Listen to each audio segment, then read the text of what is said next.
You have probably heard that if you want to live past 100, you should eat exactly like people in the blue zones. But here is the shocker. Most of the popular advice about the blue zone diet is completely backwards. The world's longest lived people are not eating low carb, they are not avoiding beans, and they are definitely not surviving on exotic superfood powders. Today, we are going to look at what they actually put on their plates. Welcome to Longevity Lab. I'm Claire. And I'm Robert. Claire, this one already sounds like it's going to change something I do every day because I will admit it right now.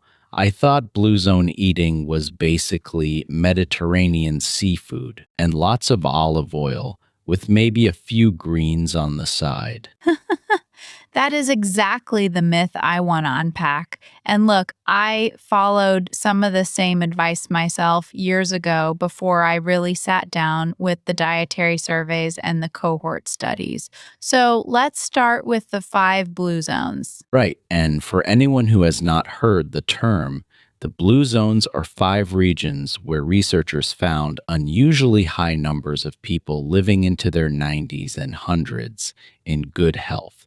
We are talking Okinawa in Japan, Sardinia in Italy, the Nicoya Peninsula in Costa Rica, Ikaria in Greece, and the Seventh-day Adventist community around Loma Linda in California. Exactly. And when you compare those 5 regions, the popular story usually focuses on what makes each place different. Sardinia has pecorino cheese and Canino wine. Okinawa has purple sweet potatoes. Ikaria has wild greens and herbal tea. Nicoya has corn tortillas and black beans. Loma Linda has nuts and a largely vegetarian approach.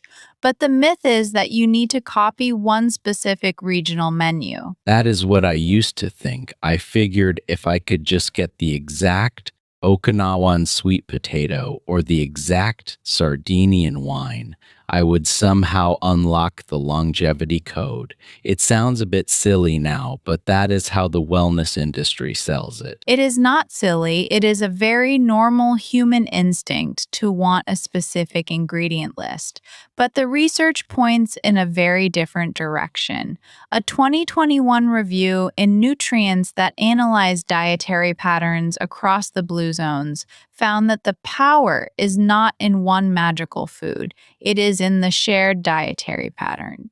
And the first shared feature is huge. These populations eat mostly plants. Mostly plants. Okay, I know that idea has been around for a while, but how mostly are we talking? 60%, 70? Many estimates put plant foods at roughly 90 to 95% of the diet in the traditional blue zone pattern. Animal foods are eaten, but they are eaten much less often. In some places, meat appears only a few times a month and often in very small portions. In Loma Linda, many people eat no meat at all because of their religious tradition. Now that is surprising. I thought Sardinians lived on lamb and sheep's cheese, and Okinawans ate a lot of pork. Did I get that wrong? You did not get it completely wrong. Sardinian shepherds do eat some lamb and Okinawans do cook with pork, but the portion size and frequency are nothing like a standard Western diet. Pork in Okinawa might be a small flavoring addition to a vegetable and tofu stir fry, not a giant center of the plate chop. Cheese in Sardinia is usually a garnish or a small piece, not a melted pile on every meal. So the meat is almost like a condiment. That is a very different way to think about it. I have spent most of my life building dinner around the protein first. You know, what is the chicken? What is the steak? What is the fish? Then the vegetables were the side. You were telling me the blue zones flip that. They flip it completely. In the blue zone plate, the base is beans, lentils, whole grains, tubers, and vegetables. The animal food, if it appears at all, is the side. And this is where the evidence gets really interesting. Okay, now I am ready. Hit me with the science. Let's talk about the macronutrient myth first, because this is the thing most people get backwards. There is a huge low carb movement in the wellness world, and many people assume that because Blue Zone residents are healthy and lean, they must be eating low carb. The opposite is true. The traditional diets in Blue Zones are quite high in carbohydrate, but the carbohydrate comes from whole plant foods, not from refined flour and sugar. Wait, so the common advice was actually working against people? Because I know people who avoided sweet potatoes and beans because they thought carbs were the enemy. Exactly, and that is the gap between assumption and evidence. In Okinawa, the traditional diet is famously high in sweet potato. Some historical studies suggest that sweet potato provided the majority of daily calories. In Nicoya, corn tortillas and beans are staples. In Ikaria and Sardinia, whole grain breads and legumes show up daily. So, if you stripped out carbs, you would be stripping out exactly the foods these long lived people eat most often. That is wild. I have friends in their 60s who will not touch a potato because of the glycemic index. But you are saying a purple sweet potato was basically the original Okinawan muscle fuel for everyday life. And it is not just fuel. These carbohydrate foods come wrapped in fiber, resistant starch, vitamins, minerals, and polyphenols.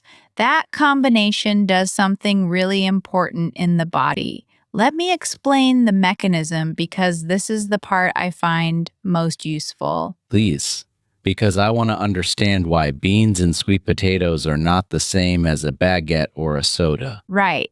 So think about your gut microbiome as a large community of bacteria that eat whatever you do not fully digest in your small intestine.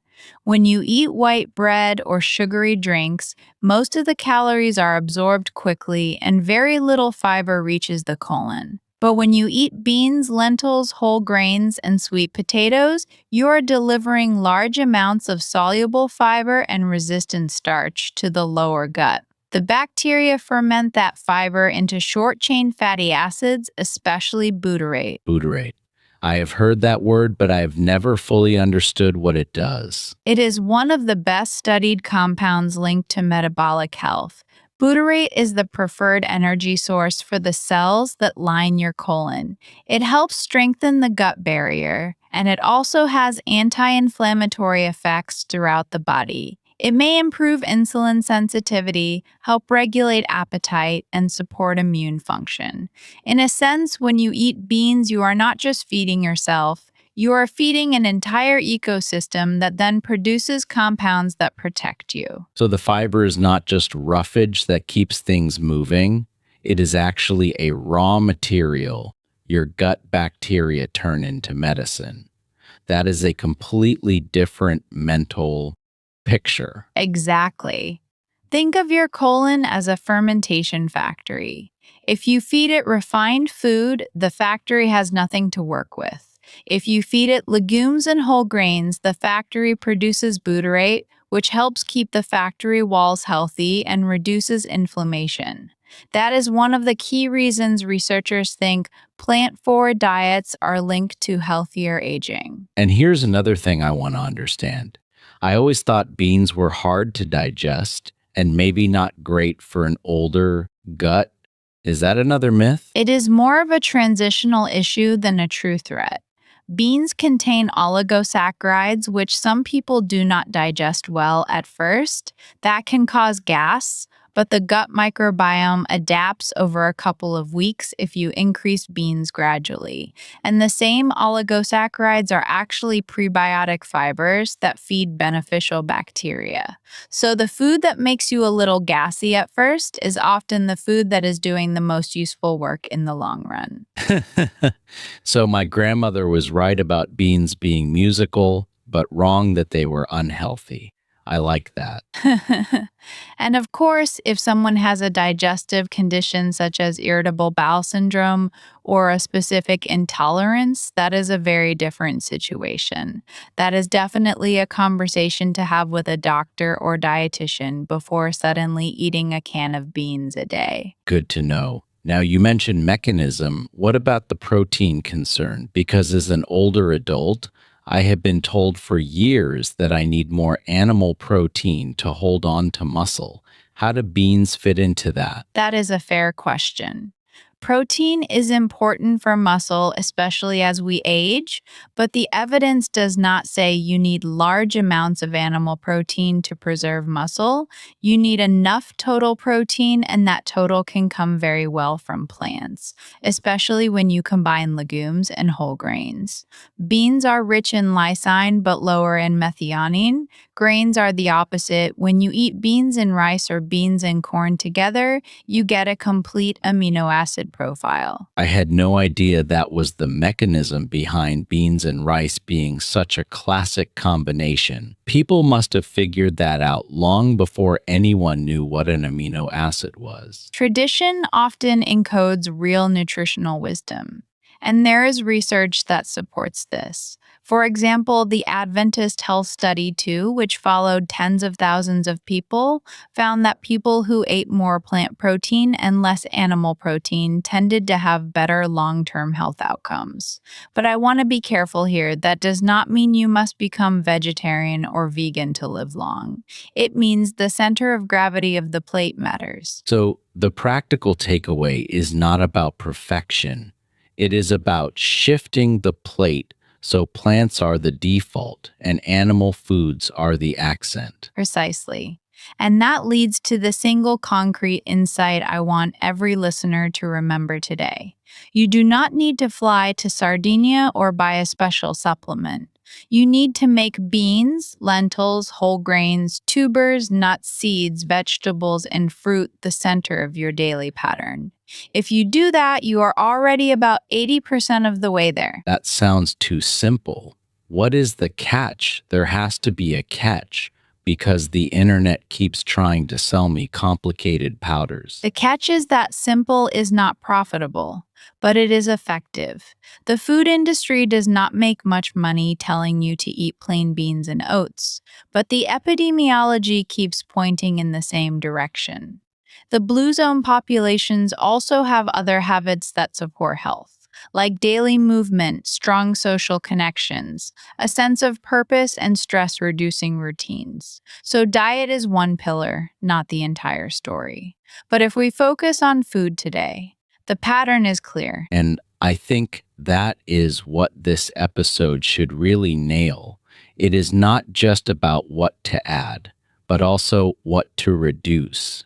What are the things that are not part of the blue zone pattern? The biggest one is ultra processed food.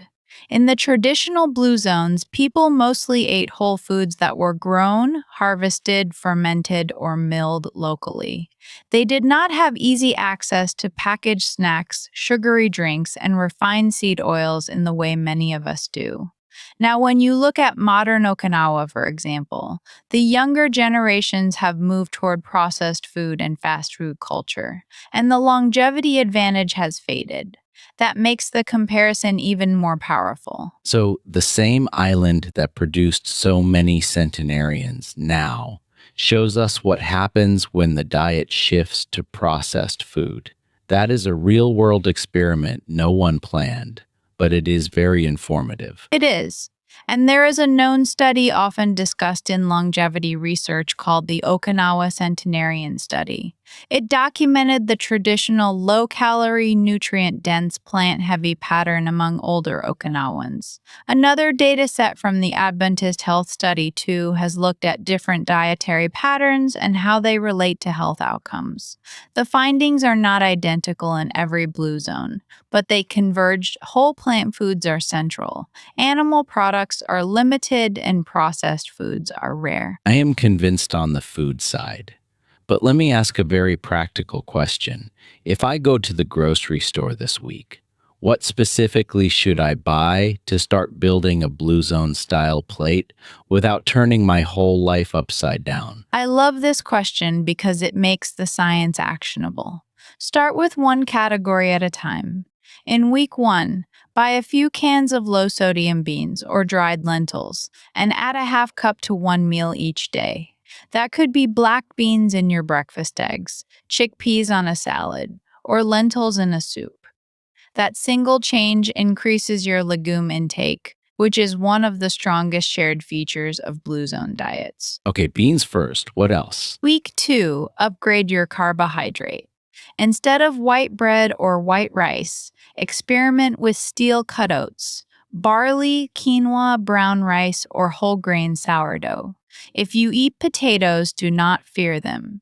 Eat them boiled or roasted with a skin, ideally cooled and reheated because that increases resistant starch. Wait, cooled and reheated potatoes have more resistant starch? I have never heard that. Does that really matter? Yes, it is one of those small food science details that sounds like a hack, but is backed by research. When you cook and then cool a starchy food like potato, rice, or pasta, some of the starch changes structure and becomes resistant to digestion in the small intestine. That means it reaches the colon and feeds those beneficial bacteria we talked about. So, last night's potato salad or a batch of rice reheated for lunch is not just convenient, it may be better for your gut health. That is an amazing detail. So, my habit of cooking extra rice and eating it the next day is actually a longevity practice. I will take it. Haha, exactly. Just make sure you handle and cool the food safely. Do not leave cooked rice out at room temperature for hours. Cool it quickly and refrigerate it. Good point. Now, what about meat and fish? I still enjoy a good piece of salmon or chicken. Do I have to give it up? No, the Blue Zone pattern is not an all or nothing diet. Try this for 2 or 3 dinners a week. Replace the usual animal protein with a legume based dish. Think lentil bolognese, chickpea curry, or a bean and vegetable stew. When you do have meat or fish, keep the portion around the size of a deck of cards and let the rest of the plate be vegetables and whole grains. A deck of cards. I have heard that comparison for years, but I never really connected it to the Blue Zone. So the main shift is that the meat becomes the guest at the meal, not the host. That is a wonderful way to put it. And as for fish, yes, some Blue Zones include fish, especially in Sardinia and Okinawa, but it is usually small local fish eaten in moderation, not a daily seafood tower. If you are having fish, choose smaller species where possible, but the bigger point is the overall plant forward pattern. What about dairy and eggs? Because the wellness world argues about those non-stop. In the Blue Zones, dairy is generally limited. Some sheep and goat dairy appears in Sardinia and Ikaria, usually as fermented products like yogurt or small amounts of pecorino. Eggs are eaten, but often a few times a week rather than every day. They are not forbidden, they are just not the main event. For most people, this is not about measuring exact grams. It is about the direction of the diet. I think that is what I appreciate about this conversation. It is not a rigid protocol. It is a pattern with flexibility. Right. And that is why it is more sustainable than a 30-day challenge. You can adapt it to your culture, your budget, your taste. If you do not like chickpeas, eat black beans. If you do not like barley, eat oats. The protective foods are the whole plant foods you actually enjoy enough to eat for decades. That is a key word, decades. Longevity is not about a 6-week extreme diet. It is about what you can keep doing. And that is exactly why the supplement industry is so dangerous here. They bottle a little anthocyanin from Okinawan sweet potato and call it a Blue Zone pill. But a pill cannot give you the fiber, the chewing, the satiety, the social context, and the gut fermentation. And I want to call that out directly. The evidence does not support the idea that you can take a Blue Zone extract and get the same benefit as eating the food. In fact, that misses the mechanism. Whole food contains a complex matrix of fibers, polyphenols, vitamins, and minerals that interact. When you isolate one compound, you lose the synergy. This is one of the most common wellness industry myths. The supplement is not a shortcut. The food is the intervention. So when someone says, I got a resveratrol pill, just like the Icarians get from wine, the honest answer is, no, you did not. Right. And most Icarians are not drinking wine in large amounts. They may include a small glass with a meal in a social setting. The dose and context matter, and alcohol is not a health food. No one should start drinking wine for longevity. If you already drink, keep it low and think about whether it serves your overall health. And again, anyone with a medical condition should talk to their doctor about alcohol and diet changes. Okay. So now we are at the point in the show where you always give us the one memorable takeaway. What is today's rule? Today's rule is simple. Make whole plants the center of your plate, especially beans, and treat animal foods as a side dish. That one shift aligns your daily pattern with the strongest evidence from the world's longest lived people. I love that, and I can tell you exactly how I am going to use it. I am going to cook a big pot of lentil soup tonight and eat it with a slice of whole grain sourdough. Then I am going to make sure beans appear at least once a day this week. And next time I am grilling, the portion of chicken is going to be much smaller, with a mountain of vegetables next to it. That sounds delicious and completely doable. And here is the bigger picture. You do not need a perfect Blue Zone meal plan. You just need to repeat the pattern often enough that it becomes your normal. The research suggests that consistency across years is what matters most. So start with beans this week. If you are taking medication or managing a condition, clear it with your doctor. If you need support with a health concern, work with a professional. But for most people, adding a half cup of beans a day is a safe, affordable, evidence-based step. And if you enjoyed this episode, subscribe to Longevity Lab because we go myth busting every single day. Share this with a friend who still thinks carbs are the enemy. I used to be that friend, and this conversation changed how I see my plate. Thank you for listening. Stay curious, stay well, and we will see you next time.